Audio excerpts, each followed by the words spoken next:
Yo, yo, yo, it's AJ with a More Than Grass podcast. Almost screwed up my own podcast. Whoopsie.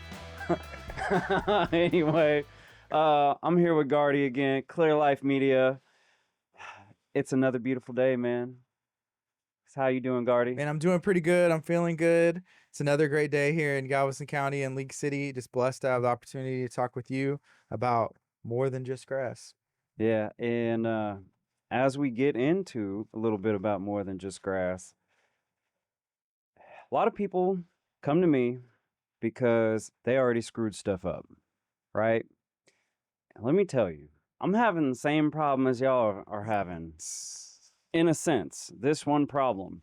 I look at my lawn every day, just like you look at your lawn every day. Sometimes when you see a problem, what do you want to do? Just want to fix it, Right. right? How many times will you try and fix it? I'm going to try it one time till I get frustrated. And then I'm going to stop and then I'm going to come back to it again later. Maybe. So that's good if it's only one time. Okay? I encourage that one time. Yeah. What I see often, and again, I'm going to tell y'all how I'm doing the same thing. I'm embarrassed, but it's just truth. They will try and fix it over and over and over again and not even give stuff time to play out. This is nature. This is biology. Things are not going to happen after one application or one day or even one. Now with my stuff, it's really freaking good in our process. So there is a lot of times you will see good noticeable results, especially during right now the temperature, everything's just right, to see in as little as a week. But what I see often is misdiagnosed problems, and then you go to treat it, right? And say you have chinch bugs. That it is chinch bug season right now. They are popping up. A little sign to look for in your grass, to look down in your grass, especially if you haven't put anything down yet. No weed and feed, no 3-in-1, no fertilizer. If your patch of grass is turning highlighter yellow, that can be the very first signs of chinch bugs before it dies. But like a lot of other people, I'm seeing my grass look a certain way. We had a cool season, cool spring. I want my lawn to be the best too because I'm AJ with Hippie Fertilizing. Mm-hmm. I want my grass to be badass, man. So I overdid it. You did? I did. Oh, no. Yeah, so I'm getting yellow patches, and I'm looking for chinch bugs myself. That doesn't look like it's it. And I always have a little bit of stuff left over in my tank. So sometimes like I'll spray the neighbor's yard, the other neighbor's yard, but I'll put it out in my backyard, my front yard a lot. Well, I'm overdoing it with my front yard. And you've talked about this before, but you often will use your own yard as a test. Hey, is this going to work? You know, over spraying or over putting this product just to see what happens as a test, right? True. Mm-hmm. But as I want to refine my service so that I can give other people the best, right? What I've learned something, and God, I feel like it's like a part of my own and personal life, right? I can get really good at fixing something, but then maintaining it is a challenge. It's different. Yeah, because it takes less. Because you get brought in a lot of the times as the fixer. Yes. Right. Hey, this needs help. You need to call someone and get them out here ASAP. Yeah. They call AJ with Hippie Fertilizing. So hey, I can do that. But then also, I'm sure there are other clients where, hey, you're maintaining, but the majority of the time, that's why you're brought in usually. And it has been for years. I will say over the past couple years, I've been way better about the maintaining part. Well, it also just has to go with like, I want to give people so much. Yeah. Right? I want to give them good value, good quality. But sometimes when you get to a certain point, you scale back what you give someone to give them that quality. Mm-hmm. Right? I mean, maybe it might start out with a heavy stretching and some deep tissue to bust out a knot. You don't always have knots to bust out, though, man. Go back to like a relaxing Swedish massage. You know? Yeah. What? Yeah. There's balance. Right. There's balance. So right now my lawn is looking a little rough. And it's just like a reminder to everyone else, if you've tried to treat it, number one, stay away from a lot of the junk out there. Feed it, don't treat it. It's our philosophy mostly. Yeah. But the other thing is when you do things to feed the lawn and improve the lawn, you have to give it time to play out. And I haven't been doing that. So my lawn has amazing green patches and some yellow patches. You know what you need to do? What? Go back and listen to the More Than Just Grass podcast. You can learn a lot. Go follow yourself on all social media platforms. You can learn these things. You can learn it. That guy might have a point, man. With that being said, along with fixing lawns, there's a lot of don'ts right now. As we get hotter into the season, back off on trying to kill your weeds.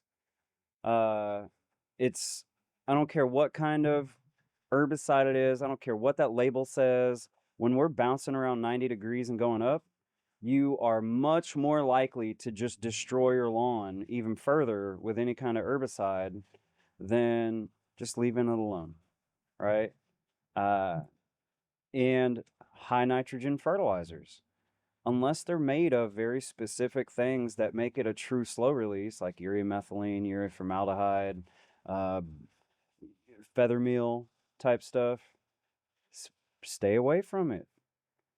Ammonium sulfate, wreck your lawn real quick when it's real hot if you don't know what you're doing. Ammonium nitrate, wreck your lawn real quick if you don't know what you're doing, right? Or if you want your lawn to be greener but you're not prepared to water it, yeah. Why you look at me like that? What the point? Well, we've talked about this. Yeah. And I'm sure you've seen some changes. Oh, yes. Right? Yeah. In fact, I want to kind of go back because I have my own 824 fertilizer, which is heavy with feather meal and Neutralene fertilizer for those reasons that I know I can put it down. I put it down in August of last year and was bringing lawns back. I put it down on your lawn earlier this year. I need to go swing by, see what's going on. Check it out. Yeah, so we can see where we need to move to get it to be like one of the pimpest lawns on the block. Let's go. Yeah, if you do come, let me know so I can make sure that the yard is mowed, so that I can be on its best behavior. How often are you getting it mowed right now? I try and do it every week. I try to get it done every week, but honestly, probably, and it needs to be done every week because it's starting to grow. Yeah. There was the change in the weather and all that stuff, and the grass it's actually pretty exciting because it looks so clean for the first 3 days. Yeah. 4 days. And it's like, now the grass is starting to grow at different lengths and all that. But I like it whenever the grass grows. I like it in the yard mode. Hey, it's beautiful. Luke is his name with Clip Landscaping. We've helped each other out. And I said, hey, man, can you get over here and clean up my flower beds, do my lawn, right? And he did. He did such a great job cleaning up a couple little flower beds I have and cleaning up my lawn. It helped me to understand, because sometimes I get lost in the muck of everything, and I don't understand what other people look at sometimes, right? I'm just in it, in the weeds, you could say. Haha. But I pulled up to my house that day when Luke got done, and I was like, man, this is what other people feel like. Right. Yeah. This looks good, dude. My lawn is looking fresh, got fresh mulch, my flowers are popping. Ooh. So I totally know where you're coming from now more than ever, especially because I didn't do it. Someone else did. Yeah. That was another part of the great feeling, right? And I take pride in doing my lawn. I know a lot of people out there do. A lot of you who are listening are those kind of people who do take pride in your own lawn. But when someone knows how to do it right, like my buddies in the area, in the industry, it's even better, because then I don't have to worry about scalping, them messing up with the edger, the weed eater. It's all nice, clean, and fresh. And so, shout out to Luke with Clip Landscaping for cleaning up my lawn that day. I had that feeling. He's a Leak City guy here in the area? Yeah. Does a great job. I have a few of my own customers are his customers too. So a lot of times when I don't know who's mowing their lawn, I don't tell them every time, hey, I want your lawn mowed like this or at this height. Well, when I know the guys that are mowing the lawn. I don't care about saying that because I already know they're mowing at the right height. Mm-hmm. You know, after 2 blunts, it's being mowed real high. I'm just kidding. None of the guys that I know who are in lawn maintenance are. Luke's like, what the heck? I know. What the heck? His face is gonna turn red when he hears this.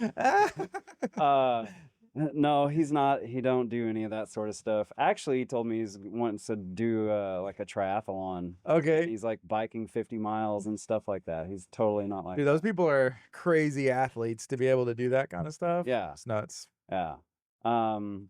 So just a joke, you know, people ask me how do you mow the grass? And it's like 2 blunts high, it's good.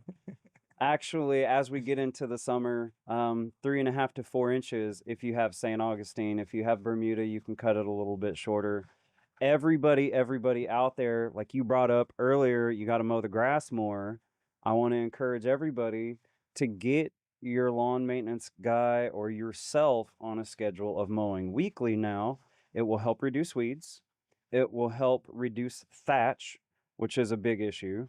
And it'll just help the overall maintenance. If you're mowing it regularly at like 3.5 inches, it's so much easier to maintain versus I let it go for a month. Yeah. You know, you let it go for a month and what does it look like? It looks not good. Right. And then you I've see heard. all this other stuff growing. Yeah. Right? Yeah. Like, oh, I got weeds, I got this, I got that. Like, you let them all go to seed, pimp. Ooh. What's up? What No. does that mean?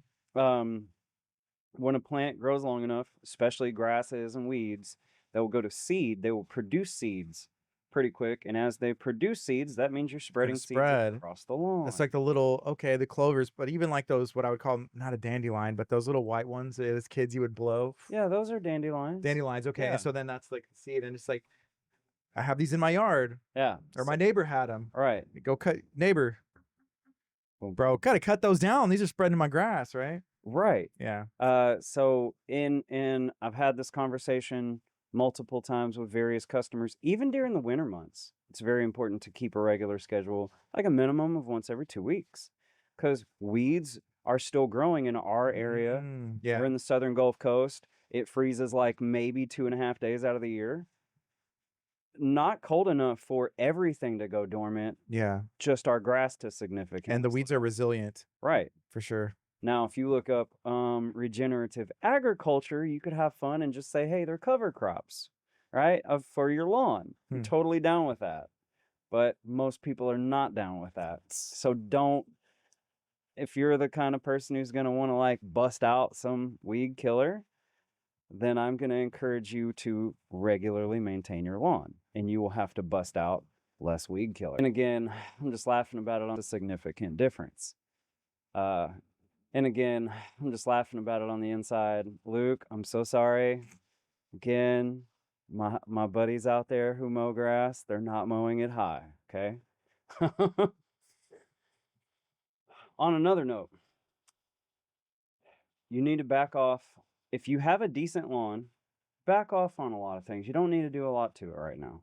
Water it, mow it, feed it a little bit, do it with stuff like molasses. Seaweed is going to be great for the hotter months. Where do you get that? Where do you get the seaweed? Seaweed from the ocean. I figured that much, but like, I guess I could go collect it. But how do I get my hands on that if I don't have access to the ocean? You can get seaweed products through Amazon. I know they have seaweed products at your local garden centers. The nursery over here in Dickinson has Medina liquid seaweed, and Gropons over here in Lake City has, I think he primarily carries Microlife products. Both good seaweed products. Personally, I'm not picky, okay? Actually, if I had to pick, because people will ask what's my favorite, I kind of like some Medina products. But it just depends on what I'm trying to do, right? But either one is really good. It helps encourage root growth. It helps reduce plant stress. And it has micronutrients in it that'll feed the plant. Because right now, as we heat up, stay away from high nitrogen products. Okay? Why? Because it will burn your grass. Okay. Okay? And along with potentially burning your grass, it can very much, what do you call it? Encourage chinch bugs. Getting a little stuck there. Whoops. But chinch bugs are a big issue every year, right? If you are able to properly identify them, the first line of defense is get a hose end sprayer and mix some Dawn dish soap and spray some Dawn dish soap all over. Regular original Dawn dish soap. Don't use the other stuff, any of the other stuff. Has to be original. Works the best. Spray it all over the whole area, even around the area. Because wherever you see the problem, they're already moving out. Yeah. Okay. Yeah. Does it do anything else? What? I mean, does it just target the bugs? But is there any other effects that the Dawn dish? So I know it's like safe, and that's what they advertise in commercials and stuff like that, and you see it. But does it do anything else or have any other benefits other than just the water, and it's just safe on everything? It can help out with other bugs. You could pour like a heavier dose on ant piles, and it'll help at least knock them down. It won't totally take away the queen or anything. Yeah. But I swear, for a lot of different issues with lawns and plants, even, you got different pest issues. Dawn dish soap is really good. Yeah. Yeah, I like to use it. And if you're trying to use other products, you could potentially put a little bit of dish soap in there as something to help penetrate the soil better. Cool. I know I've been personally victimized by chinch bugs 2 times. Once at another house that I lived in Lake City, I had never heard of them before. I was like, "Why is it?" I'm watering the grass. I actually went and got a sprinkler system, not a sprinkler system, a sprinkler head, and I was moving grass. Oh, And then I found out I had to just replace the grass. oh, And then at the next place, where we lived, I already knew what I was looking for. I'm like, "Oh no, this is not happening again," right? And then I think I had it treated or did something. It wasn't Dawn dish soap because I didn't even know about that being a first line of defense at that time. So got it treated, stopped them, and then it was just a corner, and me and my dad had to. I was like, "Dad, I need your help," and it was hard hard work replacing grass and just a little bit of a corner, but still, it's unfortunate. Chinch bugs. I'm not sure what purpose they serve. I'm sure it's great, just not in my grass. So if I had a theory, okay, about the purpose that chinch bugs could serve, it is we have primarily St. Augustine lawns around here. It's considered in agriculture like a monocrop, right? One thing. In nature, you don't have one thing anywhere, right? Right, You right. have Okay. diversity.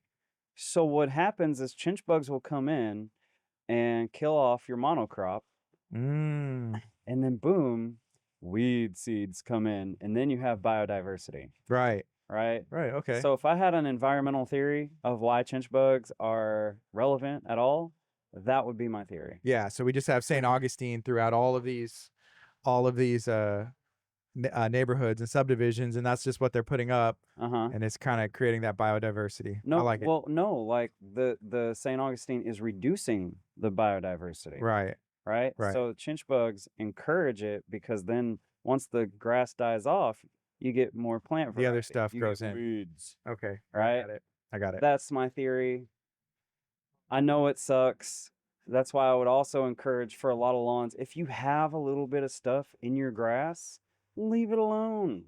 Especially, again, a little reiteration, as it gets hotter, stay away from herbicides. Hmm. You will do a lot of damage.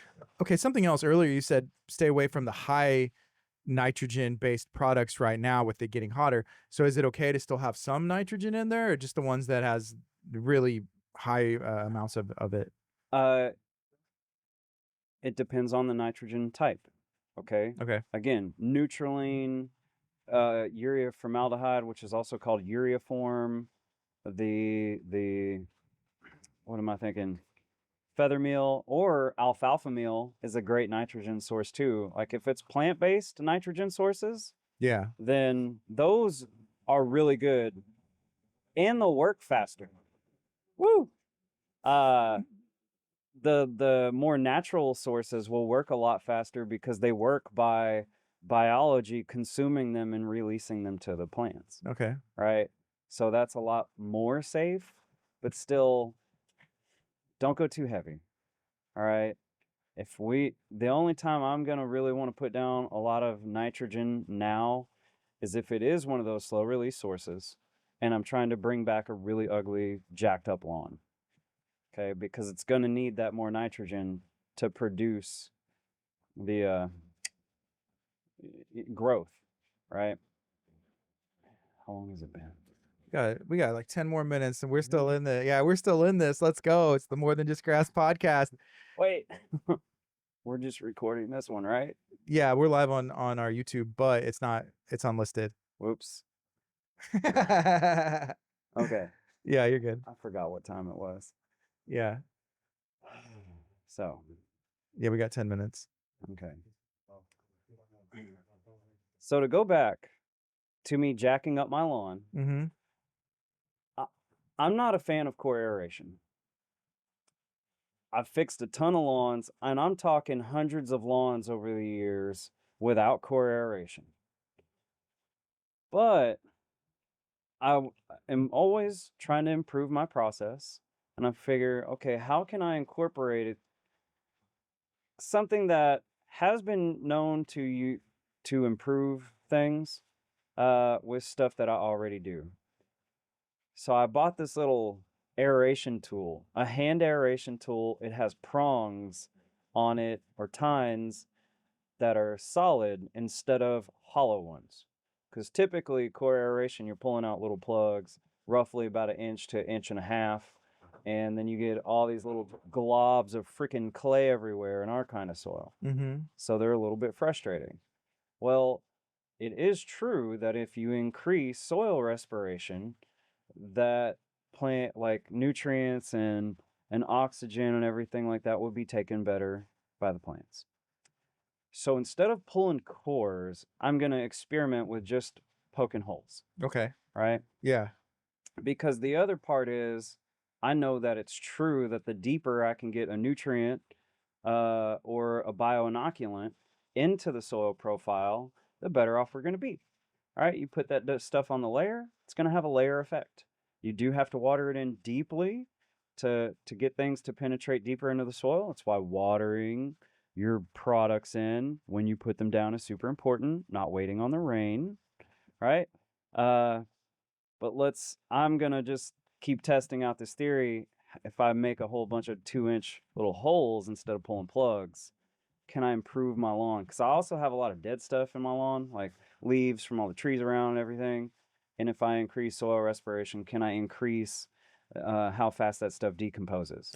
Yeah, to me, it makes sense. I think of people who like chicken, like I like chicken or like grilling chicken, but you put season on the outside or a brisket. And then sometimes people, whenever they cut it, they cut off like, I don't want any bark. I'm like, bro, that's where all the seasoning is, but then you also have like turkeys. People inject turkeys or you poke these holes to be able to get that flavor and seasoning or juice or butter or whatever it is to get on the inside. So it's throughout the turkey and not just dry on Thanksgiving and you ruin the whole thing. So to me, it makes sense on the outside looking at that. Like, why wouldn't you want to poke holes and at least put some of that good stuff, the vitamins, the smoothie, into the earth, because what you're trying to reach is the soil anyways, like you said. Absolutely. And it's a good test, right? And deeper into the root profile. Okay. Into the soil. Yeah, so that's funny. Like, hey, man, I'm going to try seasoning my soil. Right.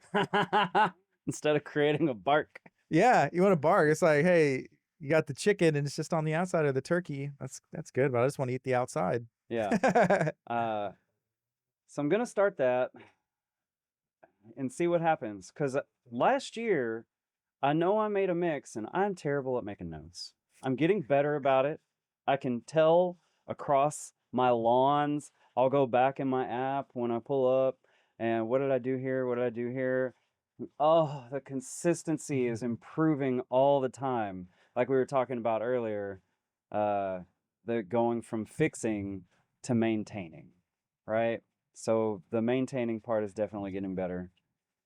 But there's been times, and I also test my neighbor's yard a lot. They have oak tree in the center. It was renters, or still is. The renter I have now next door to me has put more care into his front yard than maybe anybody in the last 5 years or That's 6 cool. years. Mm-hmm. So I'm happy about that. Like, hey, dude, will you water your grass? And he will. Yeah, And then it even waters my little side too. It's like, thank you, man. I that's awesome. appreciate that. Yeah. But there was patches, like I got the whole front strip of this yard looking great. It's been the best front strip on the whole block, like for the last few years, that strip. But now it's getting back by the house, getting growing, that has been more challenging. And I've made these mixes with like organics products, which are full of bioinoculants and molasses and other soil foods. So I want to like do the core air, or not a core aeration, but an aeration, and then make up this bioinoculant mix and slowly spray my lawn to get everything to hopefully penetrate deeper and have this effect, especially since my lawn isn't super terrible. It's just not, amazing. I do have some customers that have like the picture lawn, but of course I'm doing too much and I want to get it the best I can before we get into these more peak heat times. Because as we get more and more into summertime, like, leave it alone. Mow real high and water real deep. Okay? So I want you to kind of keep up too, if you would, with that duration and less frequency thing. Okay. Give it a little monitoring. Because I don't have an irrigation system. You do though. So this is a perfect scenario of being able to see, okay, Jay, like this is either working or we're going to have to really dial it up. Right. But hey, man, if we can help you to not super dial it up and reduce your water bill in this peak summer months, I'm sure you'd be kind of happy about that, right? Dude, I'm down. I'm down for any experiment. Yeah. I'm also down, like, there's some people I know, and I like learning as well, but I'd rather learn that way from just somebody who knows or experimenting. Hey, let's try this. Like if I go to a doctor, an expert, and they tell me, let's try this for a while, give it this much, and let's see what the results are. I'd rather just have someone help me like that. And that's like, you have an expert. I talk to an expert every week. Yeah. And for me, it's like, hey, this is awesome. They know what they're doing and they're doing the research. I'm down to try. Let's do it. Awesome. Because I really want to just be able to provide the very best I can for everybody. Right? So as we move forward, it's getting hot. Stay away from high nitrogen products. Check out hippiefertilizing.com. Okay? Nobody knows grass like a hippie, right? I hope anyway. And thank you, Gardy. Check out Clear Life Media for helping me put this together. And we'll be back soon. Have a super groovy day.